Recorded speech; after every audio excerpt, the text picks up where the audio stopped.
बिस्मिल्लाहिर्रहमानिर्रहीम। अस्सलामुअलैकुम दोस्तों।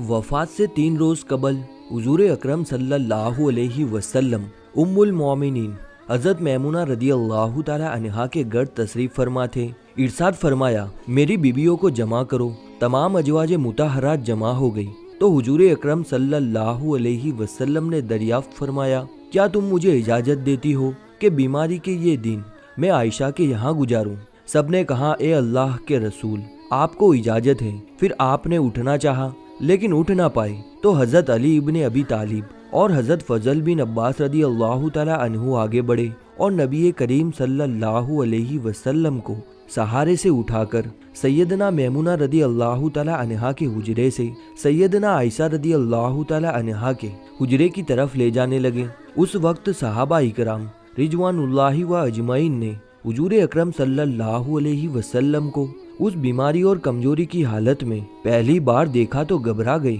एक दूसरे से पूछने लगे, रसूलुल्लाह को क्या हो गया, रसूलुल्लाह को क्या हो गया। चुनाचे सहाबा मस्जिद में जमा होना शुरू हो गए और मस्जिद नबवी में एक रस लग गया। आप हजरत का पसीना शिद्दत से बह रहा था। हजरत आयशा रदी अल्लाह ताला अन्हा फरमाती है, मैंने अपनी जिंदगी में किसी का इतना पसीना बहते नहीं देखा। और फरमाती है, मैं रसूलुल्लाह के दस्ते मुबारक को पकड़ती और उसको चेहराए अक़दस पर फेरती, क्योंकि नबी अलैहिस्सलातु वस्सलाम का हाथ मेरे हाथ से कहीं ज़्यादा मोहतरम और पाकीज़ा था। मजीद फरमाती है, हबीब खुदा से यही बैत सुनाई दे रहा था, ला इलाहा इल्लल्लाह, बेशक मौत की भी यही शक्तियाँ हैं। उसी अज़ना में मस्जिद के अंदर से आप हज़रत के बारे में खौफ की वजह से लोगों का शोर बढ़ने लगा। नबी अलैहिस्सलातु वस्सलाम ने दरियाफ्त फरमाया, ये कैसी आवाज़ें हैं? अर्ज किया गया कि अल्लाह के रसूल, ये लोग आपकी हालत से खौफ जदा है। इरशाद फरमाया, मुझे उनके पास ले चलो। फिर उठने का इरादा फरमाया लेकिन उठ ना सके। आप अलैहिस्सलातु वस्सलाम पर 7 मुस्किजे पानी के बहाए गए।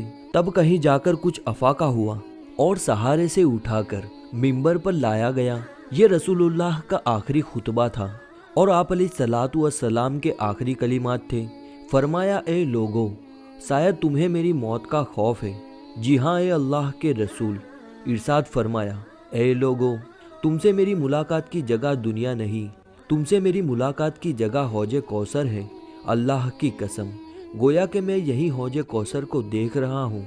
ए लोगो, मुझे तुम पर तंग दस्ती का खौफ नहीं, बल्कि मुझे तुम पे दुनिया की रवानी का खौफ है कि तुम उसके मामले में एक दूसरे से मुकाबले में लग जाओगे, जैसा कि तुमसे पिछली उम्मतों वाले लग गए, और ये दुनिया तुम्हें भी हलाक कर देगी जैसा कि उन्हें हलाक कर दिया था। फिर मजीद इरशाद फरमाया, ए लोगो, नमाज के मामले में अल्लाह से डरो, यानी अहद करो कि नमाज की पाबंदी करोगे, और यही बात बार बार दोहराते रहे। फिर फरमाया, ए लोगो, औरतों के मामले में अल्लाह से डरो, औरतों के मामले में अल्लाह से डरो, मैं तुम्हें औरतों से नेक सुलूक की वसीहत करता हूँ। मजीद फरमाया, ए लोगो, एक बंदे को अल्लाह ने इख्तियार दिया कि दुनिया को चुन ले या उसे चुन ले जो अल्लाह के पास है, तो उसने उसे पसंद किया जो अल्लाह के पास है। इस जुमले से हुजूर अलैहिस्सलातु वस्सलाम का मकसद कोई ना समझा, हालांकि उनकी अपनी ज़ात मुराद थी, जबकि हज़रत अबू बकर सिद्दीक रदी अल्लाह ताला अन्हु वो तन्हा शख्स थे जो इस जुमले को समझे और जारो कतार रोने लगे और बुलंद आवाज से गरियाह करते उठ खड़े हुए और नबी अलैहिस्सलातु वस्सलाम की बात को कताह करके पुकारने लगे, हमारे बाप दादा आप पर कुर्बान, हमारी माएँ आप पर कुर्बान, हमारे बच्चे आप पर कुर्बान, हमारी मालो दौलत आप पर कुर्बान। रोते जाते और यही अल्फाज कहते जाते।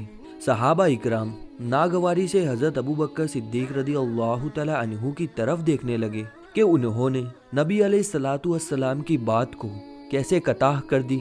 इस पर नबी करीम सल्लल्लाहु अलैहि वसल्लम ने हज़रत अबू बकर सिद्दीक रदी अल्लाह ताला अन्हु का दिफाइन अल्फाज में फरमाया, ए लोगो, अबू बकर को छोड़ दो तो तुम में से ऐसा कोई नहीं कि जिसने हमारे साथ कोई भलाई की हो और हमने उसका बदला ना दे दिया हो, सिवाय अबू बकर के। इसका बदला मैं नहीं दे सका, इसका बदला मैंने अल्लाह पर छोड़ दिया। मस्जिद नबवी में खुलने वाले तमाम दरवाजे बंद कर दिए जाए, सिवाय अबू बकर के दरवाजे के कि जो कभी ना बंद होगा। आखिर में आपने वफात से कबल मुसलमानों के लिए आखिरी दुआ के तौर पर इरशाद फरमाया, اللہ تمہیں ٹھکانہ دے، تمہاری حفاظت کرے، تمہاری مدد کرے، تمہاری تائید کرے۔ اور آخری بات جو ممبر سے اترنے سے پہلے امت کو مخاطب کر کے ارشاد فرمائی وہ یہ کہ اے لوگو، قیامت تک آنے والے ہر امتی کو میرا سلام پہنچا دینا۔ آپ حضرت کو دوبارہ سہارے سے اٹھا کر گل لے جایا گیا۔ اسی اثناء میں حضرت عبد الرحمن بن ابی بکر رضی اللہ تعالی عنہ خدمت اقدس میں حاضر ہوئے اور ان کے ہاتھ میں مسواک تھی۔ نبی علیہ الصلوۃ والسلام مسواک کو دیکھنے لگے لیکن شدت مرض کی وجہ سے طلب نہ کر پائے۔ چنانچہ سیدنا عائشہ رضی اللہ تعالی عنہا حضور اکرم صلی اللہ علیہ وسلم کے دیکھنے سے سمجھ گئی اور انہوں نے عبد الرحمن رضی اللہ تعالی عنہ سے مسواک لے کر نبی کریم صلی اللہ علیہ وسلم کے دہن مبارک میں رکھ دی، لیکن حضور پاک اس سے استعمال نہ کر پائے۔ سیدنا عائشہ نے حضور اکرم صلی اللہ علیہ وسلم سے مسواک لے کر اپنے منہ سے نرم کی اور پھر حضور اکرم صلی اللہ علیہ وسلم کو لوٹا دی تاکہ دہن مبارک اس سے تر رہے۔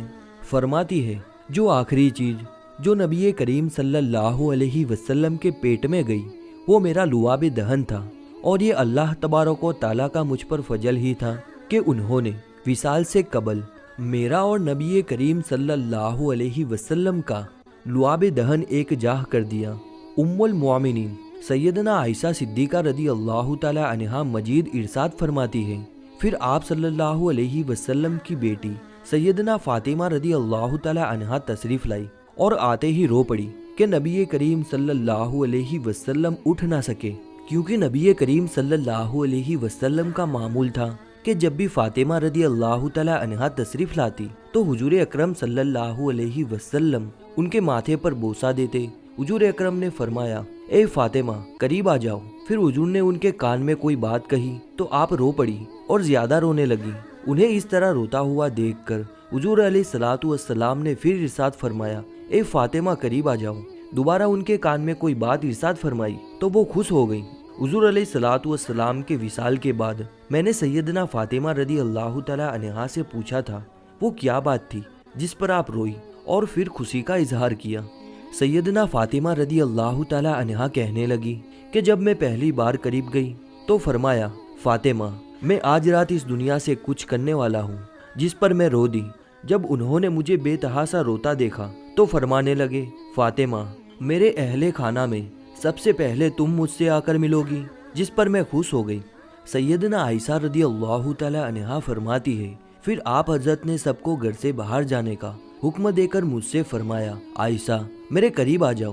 آپ حضرت نے اپنی زوزہ مطہرات کے سینے پر ٹیک لگائی اور ہاتھ آسمان کی طرف بلند کر کے فرمانے لگے مجھے وہ اعلیٰ اور عمدہ رفاقت پسند ہے۔ میں اللہ کے انبیاء، صدیقین اور شہداء اور صالحین کی رفاقت کو اختیار کرتا ہوں۔ حضرت عائشہ صدیقہ رضی اللہ تعالی عنہا فرماتی ہے میں سمجھ گئی کہ انہوں نے آخرت کو چن لیا ہے۔ جبرائیل امین علیہ السلام خدمت اقدس میں حاضر ہو کر گویا ہوئے یا رسول اللہ ملک الموت دروازے پر کھڑے ہیں اور اندر آنے کی اجازت طلب فرما رہے ہیں۔ آپ سے پہلے انہوں نے کسی سے اجازت نہیں مانگی۔ آپ علیہ الصلوۃ والسلام نے فرمایا جبرائیل اسے آنے دو۔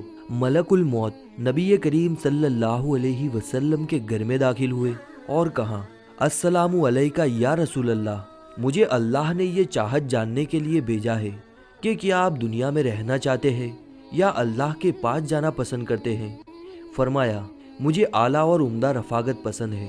ملک الموت آپ صلی اللہ علیہ وسلم کے سرہانے کھڑے ہوئے اور کہنے لگے اے پاکیزہ روح، اے محمد بن عبداللہ کی روح، اللہ کی رضا اور خوشنودی کی طرف روانہ ہو، راضی ہونے والے پروردگار کی طرف جو گجبناک نہیں۔ سیدنا عائشہ صدیقہ رضی اللہ تعالی عنہا فرماتی ہے پھر نبی کریم صلی اللہ علیہ وسلم کا ہاتھ نیچے ہو گیا اور سر مبارک میرے سینے پر بھاری ہونے لگا۔ میں سمجھ گئی کہ آپ حضرت کا وصال ہو گیا۔ مجھے اور تو کچھ سمجھ نہیں آیا، سو میں اپنے حجرے سے باہر نکلی اور مسجد کی طرف کا دروازہ کھول کر کہا رسول اللہ کا وصال ہو گیا، رسول اللہ کا وصال ہو گیا۔ مسجد آہو اور نالوں سے گونجنے لگا۔ ادھر علی کرم اللہ وہ جو جہاں کھڑے تھے وہیں بیٹھ گئی، پھر ہلنے کی طاقت نہ رہی۔ ادھر عثمان بن عفان رضی اللہ تعالی عنہ معصوم بچے کی طرح ہاتھ ملنے لگے اور سیدنا عمر رضی اللہ تعالی عنہ تلوار بلند کر کے कहने लगे, खबरदार जो किसी ने कहा कि रसूल अल्लाह का विसाल हो गया, मैं ऐसे शख्स की गर्दन उड़ा दूंगा। मेरे आका तो अल्लाह ताला से मुलाकात करने गए हैं, जैसे मूसा अलैहिस्सलाम अपने रब से मुलाकात को गए थे। वो लौट आएंगे, बहुत जल्द लौट आएंगे। अब जो वफात की खबर उड़ाएगा मैं उसे कत्ल कर डालूंगा। इस मौके पर सबसे ज्यादा सख्त बर्दाश्त और सब्र करने वाली शख्सियत सैयदना अबू बकर सिद्दीक रदी अल्लाह तआला अन्हु की थी। आप हुजराए नबवी में दाखिल हुए, रहमते दो आलम सल्लल्लाहु अलैहि वसल्लम के सीना मुबारक पर सर रखकर रो दिए। कह रहे थे, ए मेरा प्यारा दोस्त, ए मेरा मुफलिस साथी, ए मेरा महबूब, ए मेरा नबी। फिर आप हजरत के माथे पर बोसा दिया और कहा, या रसूल अल्लाह, आप पाकीज़ा जिए और पाकीज़ा दुनिया से रुखसत हो गए। सैयदना अबू बकर सिद्दीक रदी अल्लाह तआला अन्हु बाहर आए और खुतबा दिया, जो शख्स मोहम्मद सल्लल्लाहु अलैहि वसल्लम की इबादत करता है, सुन रखे, आप हजरत ने दुनिया से पर्दा फरमा लिया है। और जो अल्लाह की इबादत करता है, जान ले कि अल्लाह ताला की जात हमेशा जिंदगी वाली है, जिसे मौत नहीं। सैयदना उमर रदी अल्लाह तआला अन्हु के हाथ से तलवार गिर गई। उमर रदी अल्लाह तआला अन्हु फरमाते हैं, फिर मैं कोई तन्हाई की जगह तलाश करने लगा जहां अकेले बैठकर रो जाऊं। आप हजरत की तदफीन कर दी गई। सैयदना फातिमा रदी अल्लाह तआला अन्हा फरमाती है, तुमने कैसे गवारा कर लिया कि नबी अलैहिस्सलातु वस्सलाम के चेहराए अनवर पर मट्टी डालो। फिर कहने लगे, ए मेरे प्यारे बाबा जान, कि अपने रब के बुलावे पर चल दिए। ए मेरे प्यारे बाबा जान, जन्नतुल फिरदौस में अपने ठिकाने को पहुंच गए। ए मेरे प्यारे बाबा जान, हम जिब्राइल को उनके आने की खबर देते हैं। हुजूर अलैहिस्सलातु वस्सलाम पर अल्लाह ताला की लाखों करोड़ों रहमतें नाजिल हो। आप दोस्तों को हमारी ये वीडियो पसंद आई हो तो इसे एक लाइक करें, अपने दोस्तों के साथ शेयर करें और हमारी इस चैनल को सब्सक्राइब करना ना भूलें।